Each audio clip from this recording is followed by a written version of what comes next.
Hello everyone, আসসালামু আলাইকুম। আশা করি সবাই ভালো আছেন। স্বাগত জানাচ্ছি আপনাদের সবাইকে ল্যাঙ্গুয়েজ বিডি চ্যানেলে। আজ আমরা শিখব সহজ ইংরেজি ভাষা পর্ব ৮। এই মুহূর্তে যারা এই ভিডিওটি দেখতেছেন তাদের জন্য দোয়া করি আল্লাহ তাআলা যেন আপনাদের সহজ ইংরেজি ভাষাটা শিখিয়ে দেন। আর আপনাদের জন্য দোয়া করি আপনারা যে অবস্থায় আছেন, যেখানে আছেন, সব সময় সুস্থ থাকেন এবং নিরাপদে থাকেন।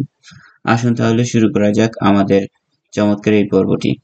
আমাদের আজ প্রথম যে বাক্যটি আছে সেটা হচ্ছে বাসে ওঠো। ইংলিশে বলবেন গেট অন দ্য বাস। বাক্যটিতে গেট অন মানে ওঠা। তারপর লেখা আছে সুন্দর জীবন কাটাও।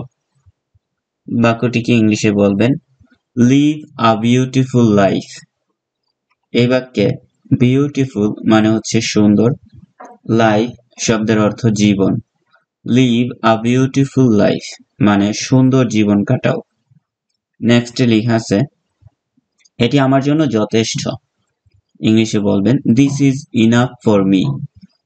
বাক্যটিতে দিস ইজ মানে এটা, ইনাফ শব্দের অর্থ যথেষ্ট, ফর মি মানে আমার জন্য, this is enough for me মানে হচ্ছে এটি আমার জন্য যথেষ্ট। পরবর্তী বাক্যে লেখা আছে আমি আমার কথা রেখেছি। ইংলিশে বলবেন আই কেপ্ট মাই ওয়ার্ড। এই বাক্যে আই মানে আমি, কেপ্ট শব্দের অর্থ রাখা, মাই ওয়ার্ড মানে আমার কথা। আই কেপ্ট মাই ওয়ার্ড অর্থ আমি আমার কথা রেখেছি। নেক্সটে লেখা আছে তুমি ওইটা আগে থেকেই জানতে। এই ধরনের প্রশ্নকে আপনি ইংলিশে এভাবে করবেন did you know that in advance. বাক্যটিতে ডিড ইউ নো মানে হচ্ছে তুমি কি জানতে, দ্যাট মানে ওইটা, নো শব্দের অর্থ জানা, ইন অ্যাডভান্স মানে হচ্ছে আগে থেকেই। Did you know that in advance মানে তুমি ওইটা আগে থেকেই জানতে। তারপর লেখা আছে তোমার মুখ বন্ধ করো। ইংলিশে বলবেন শাট ইউর মাউথ। বাক্যটিতে শাট শব্দের অর্থ বন্ধ করা, ইউর মানে হচ্ছে তোমার, মাউথ অর্থ মুখ। শাট ইউর মাউথ মানে তোমার মুখ বন্ধ করো। এবারে লেখা আছে তুমি পুরোপুরি বদলে গেছো। ইংলিশে বলবেন you have completely changed. You have completely changed. এখানে ইউ শব্দের অর্থ তুমি, কমপ্লিটলি মানে পুরোপুরি, চেঞ্জড শব্দের অর্থ বদলে যাওয়া। ইউ হ্যাভ কমপ্লিটলি চেঞ্জড মানে তুমি পুরোপুরি বদলে গেছো। এবার লেখা আছে এমন কথা বলো না। ইংলিশে বলবেন ডোন্ট সে লাইক দ্যাট। বাক্যটিতে ডোন্ট সে মানে হচ্ছে বলো না, লাইক দ্যাট মানে এমন। ডোন্ট সে লাইক দ্যাট অর্থ এমন কথা বলো না। তারপরেই লেখা আছে ধৈর্য ধরো। বাক্যটিকে ইংলিশে বলবেন বি পেশেন্ট। এখানে পেশেন্ট শব্দের অর্থ হচ্ছে ধৈর্য, আর সম্পূর্ণ বাক্যটি হচ্ছে বি পেশেন্ট মানে ধৈর্য ধরো। তারপর লেখা আছে এটা বলা সহজ।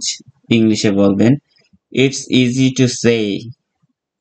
বাক্যটিতে ইটস মানে এটা, ইজি শব্দের অর্থ সহজ, সে শব্দের অর্থ বলা। ইটস ইজি টু সে মানে এটা বলা সহজ। নেক্সটে লেখা আছে এটা বাদ দাও। ইংলিশে বলবেন ইগনোর ইট। এখানে ইগনোর শব্দের অর্থ বাদ দেওয়া, ইট মানে এটা। ইগনোর ইট মানে এটা বাদ দাও। এটা কে তৈরি করছে? ইংলিশে বলবেন হু মেড ইট। এই বাক্যে হু শব্দের অর্থ কে, মেড শব্দের অর্থ তৈরি করা, ইট মানে এটা। হু মেড ইট মানে এটা কে তৈরি করছে। নেক্সটে লেখা আছে এখন অন্ধকার। ইংলিশে বলবেন ইটস ডার্ক নাও। এই বাক্যটিতে ডার্ক শব্দের অর্থ অন্ধকার, নাও শব্দের অর্থ এখন। ইটস ডার্ক নাও মানে এখন অন্ধকার। তারপরেই লেখা আছে আমি এটা হারিয়েছি। ইংলিশে বলবেন আই লস্ট ইট। এখানে আই মানে আমি, লস্ট শব্দের অর্থ হারানো, ইট মানে এটা। আই লস্ট ইট মানে আমি এটা হারিয়েছি। তারপর লেখা আছে এটা বাজে। বাজে মানে ভালো না। It's awful. এই বাক্যে ইটস মানে এটা, অফুল মানে হচ্ছে বাজে। ইটস অফুল মানে এটা বাজে। তারপরেই লেখা আছে এটা ভীষণ বিরক্তিকর। ইংলিশে বলবেন ইটস অফুল বোরিং। বাক্যটিতে ইটস মানে এটা, অফুল মানে বাজে, বোরিং শব্দের অর্থ বিরক্তিকর। সম্পূর্ণ বাক্যটি দাঁড়ায় ইটস অফুল বোরিং মানে এটা ভীষণ বিরক্তিকর। নেক্সটে লেখা আছে এটা অসাধারণ। ইংলিশে বলবেন ইটস অসাম। এই বাক্যে ইটস শব্দের অর্থ এটা, অসাম শব্দের অর্থ অসাধারণ। ইটস অসাম মানে এটা অসাধারণ। তারপর লেখা আছে বাতাস বইছে। ইংলিশে সুন্দর করে বলবেন ইজ ইট উইন্ডি মানে বাতাস বইছে, বাতাস কি বইছে, এটা একটা প্রশ্ন। প্রশ্নতে উইন্ডি শব্দের অর্থ বাতাস। যে বাতাসটা একটু দ্রুত বয় বা জোরে বয় ওটাকে উইন্ডি বলা হয়। তারপর লেখা আছে এটাই আমার কাজ। ইংলিশে বলবেন ইটস মাই জব। বাক্যটিতে ইটস শব্দের অর্থ এটা, মাই শব্দের অর্থ আমার, জব মানে কাজ। ইটস মাই জব মানে এটাই আমার কাজ। আমি কি চেষ্টা করে দেখতে পারি? Can I try it?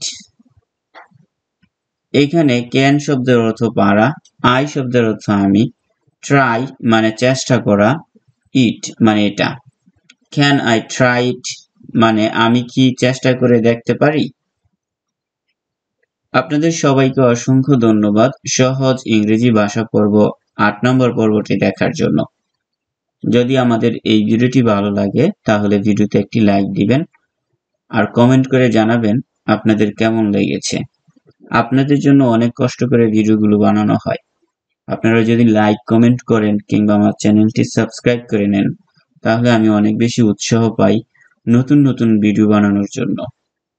আল্লাহ যেন আপনাদের দ্রুত ইংলিশ ভাষাটা শিখিয়ে দেয়, আমিও যেন আপনাদের যথেষ্টভাবে সহায়তা করতে পারি। আমার জন্য দোয়া করবেন। সবাই ভালো থাকবেন, সুস্থ থাকবেন। আল্লাহ হাফেজ।